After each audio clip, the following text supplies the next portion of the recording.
अब हम देखेंगे practical characteristics of the operational amplifier. उसमें देखेंगे output offset voltage. Output offset voltage ये प्रैक्टिकल कैरेक्टरिस्टिक्स है ऑपरेशनल एम्पलीफायर की। अब इसमें देखते हैं कि आउटपुट ऑफसेट वोल्टेज क्या होता है।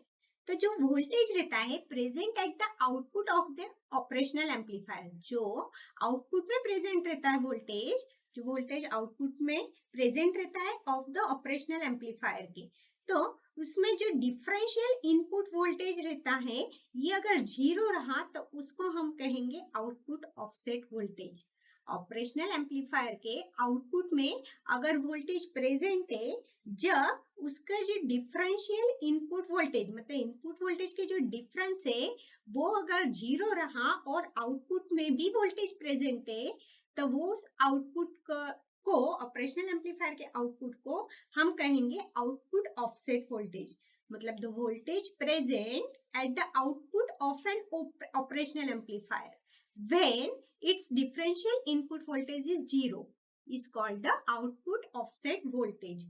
आउटपुट ऑफसेट वोल्टेज हम इक्वेशन से डिनोट करेंगे, VOOS is equal to VIOS into 1 plus RF divided by R1।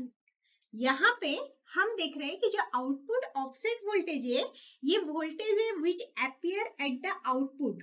जो ऑपरेशनल एम्पलीफायर के आउटपुट में हमें वोल्टेज मिलता है वो रहता है आउटपुट ऑफसेट वोल्टेज, जब कोई भी इनपुट वोल्टेज वहां पे नहीं है, मतलब इनपुट डिफरेंशियल वोल्टेज हमारे पास जीरो है।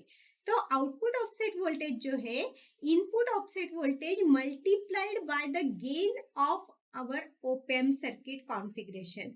यहाँ पे हमने जो इनपुट ऑफसेट वोल्टेज है उसको मल्टीप्लाई बाय गेन किया है तो हमें मिल जाएगा आउटपुट ऑफसेट वोल्टेज। इसलिए यहाँ पे ये कॉम्पेंसेशन नेटवर्क यहाँ पे हमने देखा है कि to nullify this output voltage, output voltage को हमें नलीफाई करने के लिए इस तरह से हम एक कॉम्पेंसेशन करने के लिए सेटिंग यहाँ पे करते हैं आउटपुट ऑफसेट वोल्टेज में। तो आउटपुट ऑफसेट वोल्टेज में हमने देखा कि इनपुट डिफरेंशियल वोल्टेज अगर जीरो रहा और आउटपुट वोल्टेज प्रेजेंट रहा आउटपुट में, तो हमें जो प्रेजेंट आउटपुट वोल्टेज मिला है उसको कहेंगे हम output offset voltage of the practical operational amplifier.